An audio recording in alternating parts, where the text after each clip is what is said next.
BMC radio Malayalam വാർത്തകൾ നിങ്ങൾക്കായി അവതരിപ്പിക്കുന്നത് ഐമാക് കൊച്ചിൻ കലാഭവൻ. കലാവിദ്യാർത്ഥികൾക്ക് പ്രിയപ്പെട്ട ബഹ്റൈനിലെ കലാകേന്ദ്രം. കൂടുതൽ വിവരങ്ങൾക്കായി സന്ദർശിക്കൂ www.bahrainmediacity.com. നമസ്കാരം, BMC റേഡിയോ മലയാളം വാർത്തകളിലേക്ക് സ്വാഗതം. ഞാൻ ധനു കൃഷ്ണ. ആരോഗ്യമേഖലയിൽ തംകീൻ തൊഴിൽ ഫണ്ടിന്റെ പിന്തുണയോടെ 700 ഡോക്ടർമാർക്കും നഴ്സുമാർക്കും നിയമനം ലഭിച്ചതായി ബന്ധപ്പെട്ടവർ വ്യക്തമാക്കി. കിരീടാവകാശിയും പ്രധാനമന്ത്രിയുമായ Prince Salman bin Hamad Al ഖലീഫയുടെ നിർദ്ദേശമനുസരിച്ചാണ് കൂടുതൽ സ്വദേശികൾക്ക് ആരോഗ്യമേഖലയിൽ തൊഴിൽ നൽകുന്നതിന് പദ്ധതി തയ്യാറാക്കിയതെന്ന് തംകീൻ വാർത്താ സമ്മേളനത്തിൽ വ്യക്തമാക്കി. ബഹ്റൈനിലെ ഡോക്ടർമാരുടെയും നഴ്സുമാരുടെയും പ്രാതിനിധ്യം വർദ്ധിപ്പിക്കുന്നതിനുള്ള നിർദ്ദേശം നടപ്പാക്കുന്നതിന് തംകീൻ ചെയർമാനും Isa bin Salman education trust ചെയർമാനുമായ Shaikh Isa bin Salman bin Hamad Al ഖലീഫയുടെ പ്രത്യേക താൽപര്യവും ഏറെ ബലം ചെയ്തതായും വിശദീകരിക്കപ്പെട്ടു. ഗാർഹിക തൊഴിലാളികൾക്കുള്ള വർക്ക് പെർമിറ്റ് ഇനി ഓൺലൈൻ വഴി എടുക്കാമെന്ന് LMRA വൃത്തങ്ങൾ അറിയിച്ചു. EMS എന്ന പോർട്ടൽ വഴിയാണ് വർക്ക് പെർമിറ്റ് അനുവദിക്കുക. നേരത്തെ LMRAയിലെത്തി അപേക്ഷ സമർപ്പിക്കേണ്ടതായിരുന്നു. അത് നിലനിർത്തിക്കൊണ്ട് തന്നെയാണ് ഓൺലൈൻ വഴി അപേക്ഷ സ്വീകരിക്കുകയും വർക്ക് പെർമിറ്റ് അനുവദിക്കുകയും ചെയ്യുന്നതിനുള്ള സംവിധാനം ഏർപ്പെടുത്തിയിട്ടുള്ളത്. EQ ഉപയോഗിച്ച് സിസ്റ്റത്തിൽ പ്രവേശിക്കാനും അപേക്ഷകൾ സമർപ്പിക്കാനും കഴിയും. കൂടാതെ വർക്ക് പെർമിറ്റ് ഒഴിവാക്കുന്നതിനും പുതുക്കുന്നതിനും ജോലിയുടെ സ്റ്റാറ്റസ് മാറ്റുന്നതിനും ഓൺലൈൻ വഴി സൗകര്യമുണ്ടാകും. ബാങ്ക് കാർഡ് വഴിയോ ക്രെഡിറ്റ് കാർഡ് വഴിയോ വർക്ക് പെർമിറ്റ് ഫീസ് അടയ്ക്കാൻ സാധിക്കുമെന്നും LMRA അധികൃതർ കൂട്ടിച്ചേർത്തു. തൊഴിലുടമകൾക്ക് തൊഴിൽ പെർമിറ്റുകൾ നൽകുന്നതിനും പുതുക്കുന്നതിനും അവസാനിപ്പിക്കുന്നതിനും അപേക്ഷിക്കാനും ഗാർഹിക ജീവനക്കാരുടെ പരിധി വർദ്ധിപ്പിക്കാനും ഗാർഹിക തൊഴിലാളിയുടെ തൊഴിൽ മാറ്റാനും അപേക്ഷിക്കാം. സേവനങ്ങളുടെ ഗുണനിലവാരം വർദ്ധിപ്പിക്കാനും അതോറിറ്റിയുടെ പ്രതിബദ്ധതയുടെ ഭാഗമായാണ് ഇലക്ട്രോണിക് സേവനങ്ങൾ നടപ്പാക്കുന്നതെന്ന് LMRA CEO നിബ്രാസ് താലിബ് പറഞ്ഞു. തൊഴിലുടമകൾക്ക് ഗാർഹിക തൊഴിലാളികളുമായി ബന്ധപ്പെട്ട അവരുടെ ഇടപാടുകളുടെ പുരോഗതി നിരീക്ഷിക്കാനും അവരുടെ റെക്കോർഡിന് കീഴിലുള്ള തൊഴിലാളികളുടെ ലിസ്റ്റ് കാണാനും സാധിക്കും. വിസ കാലാവധി, ലീഗൽ സ്റ്റാറ്റസ് എന്നിവ ഓൺലൈനായി അറിയാനും കഴിയും. കൂടുതൽ വിവരങ്ങൾക്ക് അതോറിറ്റിയുടെ www.lmra.gov.bh എന്ന വെബ്സൈറ്റ് സന്ദർശിക്കുക. അല്ലെങ്കിൽ 17506055 എന്ന നമ്പറിൽ LMRA കോൾ സെന്ററുമായി ബന്ധപ്പെടുക. നിരോധിത കാലയളവിലെ ചെമ്മീൻ പിടിച്ച 5 പേർ കസ്റ്റഡിയിൽ. ഒരു സ്വദേശിയും 4 ഇന്ത്യക്കാരുമാണ് പിടിയിലായത്. ബഹ്റൈനിക്ക് 1 മാസം തടവിന് ലോവർ ക്രിമിനൽ കോടതി ഉത്തരവിട്ടു. 4 ഇന്ത്യക്കാരെ 10 ദിവസം റിമാൻഡ് ചെയ്യാനും കോടതി ഉത്തരവുണ്ട്. ചെമ്മീൻ പിടിക്കുന്നതിന് ഉപയോഗിച്ച വലയും ബോട്ടും കണ്ടുകെട്ടാനും കോടതി ഉത്തരവിട്ടു.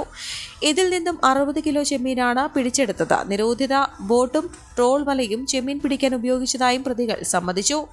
ഗോർ ഫാഷ് മേഖലയിൽ നിന്നാണ് 4 ഇന്ത്യൻ പൗരന്മാരെ കോസ്റ്റ് ഗാർഡ് പിടികൂടിയത്. സ്പോൺസറായ സ്വദേശിക്ക് 1 മാസത്തെ തടവും ശിക്ഷ വിധിച്ചു. ഇന്ത്യൻ പൗരന്മാരിൽ ഒരാൾക്ക് 200 ദിനാർ പിഴയും വിധിച്ചിട്ടുണ്ട്.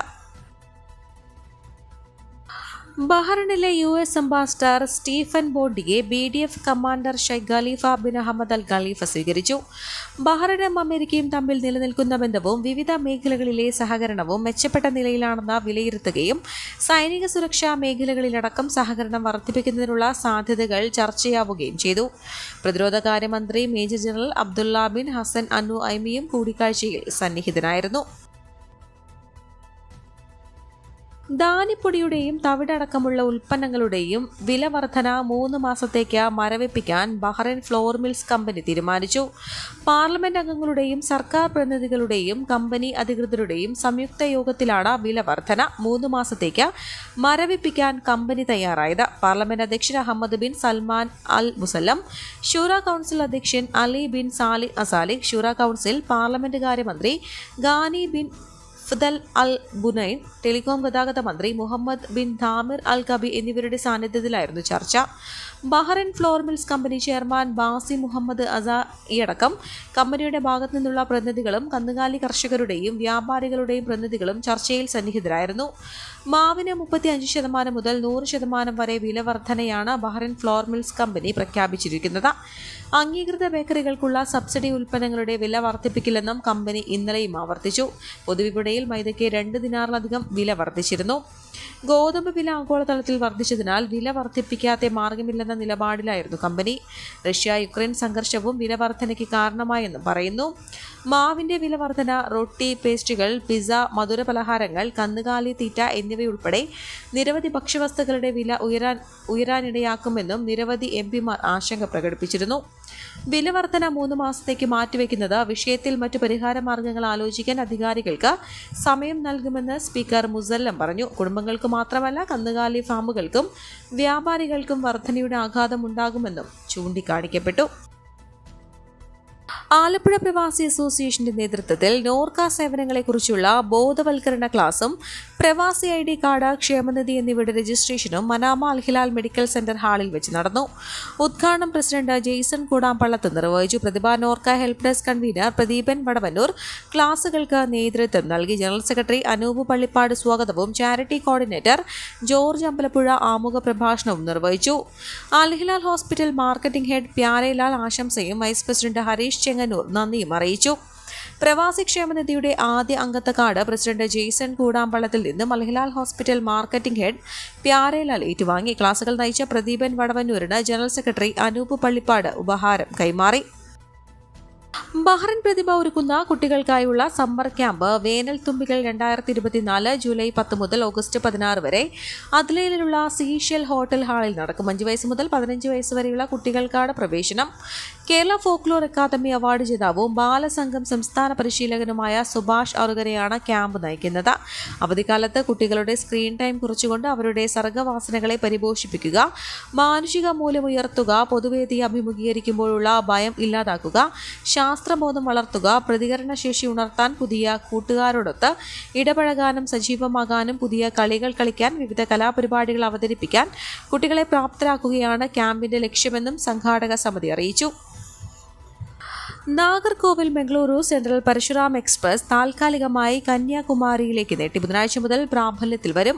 രാവിലെ മംഗളൂരു സെൻട്രലിൽ നിന്ന് 5:05 പുറപ്പെടുന്ന ട്രെയിൻ രാത്രി 9:15 കന്യാകുമാരിയിലെത്തും. കന്യാകുമാരിയിൽ നിന്ന് വ്യാഴാഴ്ച പുലർച്ചെ 3:45 ട്രെയിൻ പുറപ്പെടും. നാഗർകോവിൽ ജംഗ്ഷനിൽ രാവിലെ 4:05 4:10 പുറപ്പെടും. മംഗളൂരു സെൻട്രലിൽ രാത്രി 9:10 മറ്റ് സ്റ്റേഷനിലെത്തുന്ന സമയത്തിൽ മാറ്റമില്ല. സ്വന്തമായി വൈദ്യുതി ഉൽപ്പാദിപ്പിച്ച് ഉപയോഗിക്കുന്നവർക്കുള്ള തീരുവ വർദ്ധിപ്പിച്ച നടപടിയിൽ നിന്ന് സോളാർ സ്ഥാപിച്ചവരെ ഒഴിവാക്കുമെന്ന് മന്ത്രി KN ബാലഗോപാൽ. നിയമസഭയിൽ ധനബിൽ ചർച്ചയ്ക്ക് മറുപടി പറയവെയാണ് പ്രഖ്യാപനം. ഇക്കഴിഞ്ഞ ബജറ്റിലാണ് സ്വന്തമായി വൈദ്യുതി ഉൽപ്പാദിപ്പിക്കുന്നവർക്കുള്ള തീരുവ 1.2 പൈസ എന്നത് 15 പൈസയാക്കി വർദ്ധിപ്പിച്ചത്. ഇതിലൂടെ 24 കോടി വരുമാനം സമാഹരിക്കാനാകുമെന്നായിരുന്നു ധനവകുപ്പിന്റെ പ്രതീക്ഷ. എന്നാൽ സോളാർ പാനലുകൾ സ്ഥാപിച്ചവർക്കും ഇത് ബാധകമാകുമെന്നും പ്രോത്സാഹിപ്പിക്കേണ്ട ഇത്തരം സംരംഭങ്ങൾ തീരുവ വർധന തിരിച്ചടിയാകുമെന്നും ചർച്ചയിൽ അഭിപ്രായമുയർന്നു. ഇതിനെ തുടർന്നാണ് സബ്ജക്ട് കമ്മിറ്റി ബിൽ പരിശോധിക്കുമ്പോൾ പരിസ്ഥിതി സൗഹാർദ്ദ സംരംഭം എന്ന പരിഗണന നൽകി സോളാർ സ്ഥാപിച്ചവരിൽ നിന്ന് ഒഴിവാക്കുകയെന്നും ധനമന്ത്രി വ്യക്തമാക്കി. മന്നാറിൽ നിന്ന് 15 വർഷം മുൻപ് കാണാതായ യുവതിയുടെ കൊലപ്പെടുത്തിയ വീട്ടിലെ സെപ്റ്റിക് ടാങ്കിൽ തള്ളിയതായി സംശയം. മണിക്കൂറുകൾ നീണ്ട പരിശോധനയിൽ മൃതദേഹാവശിഷ്ടമെന്ന് കരുതുന്ന ചില വസ്തുക്കൾ പോലീസിന് ലഭിച്ചു. ശ്രീകലയുടേത് കൊലപാതകമെന്ന് സ്ഥിരീകരിക്കാവുന്ന തെളിവുകൾ ലഭിച്ചെന്ന് ജില്ലാ പോലീസ് മേധാവി ചൈത്ര തെരേസ ജോൺ പറഞ്ഞു. ചെന്നിത്തല തൃപ്പരന്തുറ ഗ്രാമപഞ്ചായത്തിൽ ഇരമത്തൂർ 2-ാം വാർഡിൽ ഐക്കരമുക്കിന് സമീപം മുക്കത്ത് പായിക്കാട്ട് മീനത്തിൽ പറയത്തിനായ ചെല്ലപ്പൻ ചന്ദ്രിക ദമ്പതികളുടെ മകൾ ശ്രീകലയെയാണ് കാണാതായത്. ശ്രീകലയെ കൊന്നു തള്ളിയെന്ന് കരുതുന്ന ഇരമത്തൂരിലെ വീട്ടിലെ 3 സെപ്റ്റിക് ടാങ്കും പരിശോധിച്ചാണ് അവശിഷ്ടങ്ങൾ കണ്ടെത്തിയത്. ഇത് ശാസ്ത്രീയ പരിശോധനയ്ക്ക് ശേഷമേ ശ്രീകലയുടേതാണെന്ന് ഉറപ്പിക്കാൻ സാധിക്കൂ. പോലീസിന് ലഭിച്ച ഉമ്മക്കത്താണ് കേസിൽ നിർണായകമായത്. കലയുടെ ഭർത്താവ് അനിൽകുമാറിന്റെ ബന്ധുക്കളടക്കം 5 പേരെ മന്നാർ പോലീസ് കസ്റ്റഡിയിലെടുത്തു. സോമരാജൻ, സന്തോഷ്, ജിരുരാജൻ, പ്രമോദ്, സുരേഷ് എന്നിവരെയാണ് കസ്റ്റഡിയിലുള്ളത്. അനിൽകുമാറാണ് പ്രധാന പ്രതിയെന്നാണ് വിവരം. ഇയാളും കൂട്ടാളികളും ചേർന്ന് കലയെ കൊന്ന് സെപ്റ്റിക് ടാങ്കിൽ കുഴിച്ചിട്ടെന്നാണ് പിടിയിലായവർ മൊഴി നൽകിയത്. ഇസ്രായേലിൽ ജോലി ചെയ്യുന്ന അനിൽകുമാറിനെ നാട്ടിലെത്തിക്കാൻ ശ്രമം ആരംഭിച്ചു. +1 വിദ്യാർത്ഥിയായ ഗൗതം അനിൽ ആണ് ശ്രീകലയുടെ മകൻ. സഹോദരങ്ങൾ അനിൽകുമാർ, കലാധരൻ. ഈ വാർത്തയോടുകൂടെ BMC റേഡിയോ മലയാളം വാർത്തകൾ സമാപിക്കുന്നു. നന്ദി, നമസ്കാരം.